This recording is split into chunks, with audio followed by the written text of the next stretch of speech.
সুপ্রিয় দর্শক, আসসালামু আলাইকুম। বাংলা বার্তার সর্বশেষ আপডেট সংবাদে সকলকে স্বাগত জানাচ্ছি। আমি আপন আহমেদ। শুরুতেই জানিয়ে দেব আমাদের হাতে থাকা গুরুত্বপূর্ণ সংবাদগুলোর শিরোনাম, পরে থাকছে বিস্তারিত।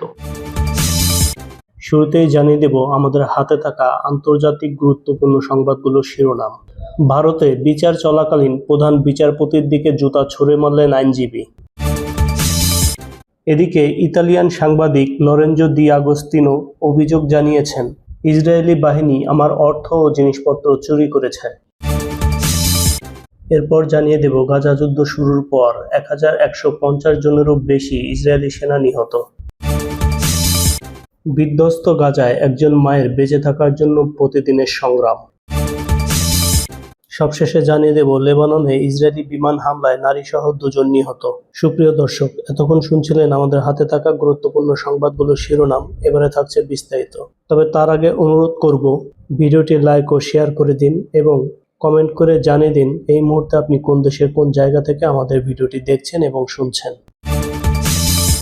বিচারিক কার্যক্রম চলাকালে ভারতের সুপ্রিম কোর্টের ভিতরে প্রধান বিচারপতি বি.আর. গাভাইয়ের দিকে জুতা ছুঁড়ে মারার অভিযোগ উঠেছে 71 বছর বয়সী এক আইনজীবীর বিরুদ্ধে। গতকাল সোমবার 6 অক্টোবর এ ঘটনা ঘটার পরই দিল্লি পুলিশ সুপ্রিম কোর্টে ছুটে যায়। এনডিটিভি জানিয়েছে, জুতাটি বিচারকের বেঞ্চে পৌঁছায়নি। বয়স্ক ওই আইনজীবীকে তাৎক্ষণিকভাবে হেফাজতে নেওয়া হয়েছে। আদালত কক্ষের বিস্ময়কর ঘটনায় বিচলিত না হয়ে প্রধান বিচারপতি গাইভ বলেন, আমি শেষ ব্যক্তি যিনি এই ধরনের ঘটনায় আক্রান্ত। এটি বলে তিনি পুনরায় বিচারিক কার্যক্রম চালিয়ে যান।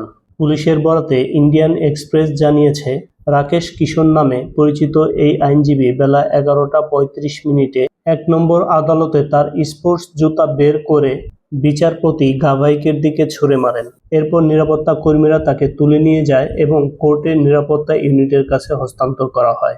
তিনি সুপ্রিম কোর্ট বার অ্যাসোসিয়েশনের একজন নিবন্ধিত সদস্য। আদালত থেকে বের করে আনার সময় আইনজীবী বলেছিলেন, ভারত সনাতন ধর্মের অপমান সহ্য করবে না।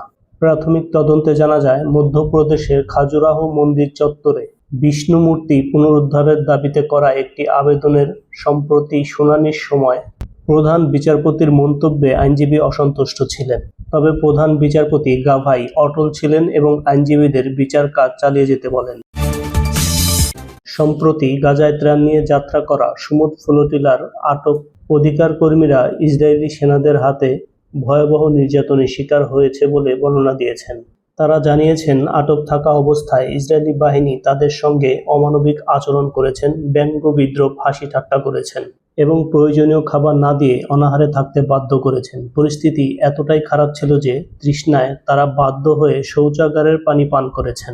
অধিকার কর্মীরা আরও অভিযোগ করেন, তাদের ঘন্টার পর ঘন্টা হাঁটুর উপর বসিয়ে রাখা হয়, শারীরিকভাবে লাঞ্ছিত করা হয় এবং 3 দিন পর্যন্ত কোনো খাবার দেওয়া হয়নি। ফ্লোটিলার এক যাত্রী ইতালীয় সাংবাদিক লরেঞ্জো দি আগস্তিনো বলেন, ইসরায়েলি বাহিনী আমার অর্থ এবং ব্যক্তিগত জিনিসপত্র চুরি করেছে।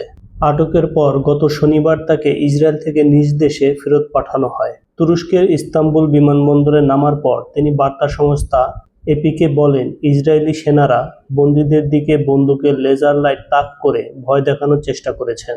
আটক কর্মীদের উপর কুকুর লেলিয়ে দিয়েও ভয় দেখানো হয়েছে। এর আগে গাজায় অবরোধ ভাঙতে এবং গাজাবাসীদের ত্রাণ সরবরাহ করতে সমুদ্রে নৌকায় করে গাজার উদ্দেশ্যে যাত্রা শুরু করেন শত শত অধিকার কর্মী। পরে গাজার কাছাকাছি গেলে গত বুধবার থেকে শুক্রবারের মধ্যে ফ্লোটিলা নৌবহর থেকে প্রায় 450 জনকে আটক করা হয়। পরে ধাপে ধাপে তাদেরকে ছেড়ে দেওয়া হয়। গাজা যুদ্ধ শুরুর পর থেকে দখলদার ইসরায়েলি বাহিনী 1000-এরও বেশি সেনাকে হারিয়েছে। সোমবার 6 অক্টোবর এক প্রতিবেদনে জেরুজালেম পোস্ট এ তথ্য জানিয়েছে। ইসরায়েলি বাহিনীর উদ্ধৃতি দিয়ে প্রতিবেদনে বলা হয়, 2023 সালের 7 অক্টোবর থেকে 1152 জন সামরিক সদস্য প্রাণ হারিয়েছে। ইরানি সংবাদ মাধ্যম পাস টুডের প্রতিবেদনে বলা হয়েছে, এই প্রকাশিত পরিসংখ্যানে গাজা উপত্যকা, অধিকৃত অঞ্চলের দক্ষিণ ও উত্তরাঞ্চল এবং লেবাননের পাশাপাশি পশ্চিম তীরে অবস্থানরত ইসরায়েলি নিরাপত্তা সদস্যদের অন্তর্ভুক্ত করা হয়েছে। পাস টুডে জানায়, দখলদার বাহিনী যুক্তরাষ্ট্রের সহায়তায় প্রায় 2 বছর ধরে গাজা উপত্যকার বাসিন্দাদের বিরুদ্ধে এক ভয়াবহ যুদ্ধ চালাচ্ছে। এর ফলে হাজার হাজার ফিলিস্তিনি প্রাণ হারিয়েছেন। গাজার স্বাস্থ্য মন্ত্রণালয়ের সর্বশেষ তথ্য অনুসারে অঞ্চল জুড়ে ইসরায়েলি হামলায় নিহতের সংখ্যা ৬৭,০০০ ছাড়িয়ে গেছে। একই সময় ১,৭০,০০০-এর বেশি মানুষ আহত হয়েছেন এবং এখনও অনেকেই ধ্বংসস্তূপের নিচে চাপা পড়ে আছেন। ইসরায়েলি বাহিনী খাদ্য বিতরণ কেন্দ্রের কাছে জড়ো হওয়া ফিলিস্তিনিদের উপরও গুলি চালিয়ে যাচ্ছে। এর ফলে শত শত মানুষ নিহত হচ্ছে। গাজা আজ একটি কবরস্থান, এক অস্থির দৃশ্য যেখানে হাজার হাজার মানুষের লাখ লাখ স্বপ্ন এক সময়ের প্রাণবন্ত শহরের নিচে চাপা পড়ে আছে। ইসরায়েলের গণহত্যার যুদ্ধে ধ্বংস হয়ে গেছে। 2 বছর ধরে চলা এই যুদ্ধে ৬৭,০০০-এরও বেশি মানুষ নিহত হয়েছে, যাদের বেশিরভাগই নারী ও শিশু। তুর্কি ভিত্তিক টিআরটি ওয়ার্ল্ড গাজা যুদ্ধের 2 বছর পূর্তি উপলক্ষে 4 পর্বের সিরিজের প্রথম পর্বে 4 সন্তানের জননী এক ফিলিস্তিনি নারীর গণহত্যার মধ্যে দিয়ে জীবনযাত্রার চিত্র তুলে ধরেছে।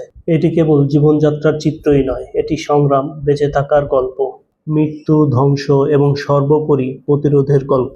গল্পটি গাদির আল হাব্বাসের, বয়স 37 বছর, একজন স্বামীহারা এবং 4 সন্তানের মা। এটি গাজার আরও হাজার হাজার মায়ের গল্প হতে পারে, যারা বুলেট এবং বোমার মধ্য দিয়ে সংগ্রাম চালিয়ে যাচ্ছেন। গাদির নিজেকে একজন শহীদের স্ত্রী হিসেবে পরিচয় করিয়ে দেন। তার স্বামী পরিবারের একমাত্র উপার্জনক্ষম ব্যক্তি ছিলেন, রায়েত আল হাব্বাস, যিনি চলতি বছরের ফেব্রুয়ারিতে একজন ইসরায়েলি স্নাইপারের হাতে নিহত হন। এর ফলে পরিবারের খরচ এখন তাকে একাই বহন করতে হয়। খান ইউনিসে আগেই একটি বিমান হামলায় তাদের বাড়িটি ধ্বংস হয়ে গিয়েছিল, যার ফলে তারা কিছুটা নিরাপত্তা এবং আশ্রয়ের সন্ধানে এক স্থান থেকে অন্য স্থানে চলে যেতে বাধ্য হন। খান ইউনিসের তাঁবুতে বসে তিনি স্বামী হারানোর বর্ণনা দেন। একদিন সে আমাদের ধ্বংসপ্রাপ্ত বাড়িতে ফিরে গিয়েছিল, ধ্বংসস্তূপের মধ্যে কিছু কাপড় এবং খাবার খুঁজে বের করার চেষ্টা করতে। তাঁবুতে ফেরার পথে সে এক ব্যাগ ময়দা এবং কিছু কাপড় বহন করছিল, কিন্তু একজন ইসরায়েলি স্নাইপার তার মাথায় গুলি করে। আমাদের একসময় যে বাড়ি ছিল তার দরজাতেই সে মারা গেল। দক্ষিণ লেবাননে ইসরায়েলি বিমান হামলায় 2 জন নিহত এবং 1 জন আহত হয়েছে। এই হামলার খবর দিয়েছে রাষ্ট্র পরিচালিত national news agency NNA. NNA জানিয়েছে ইসরায়েলি বাহিনী একটি গাড়িতে 2টি গাইডেড ক্ষেপণাস্ত্র নিক্ষেপ করে।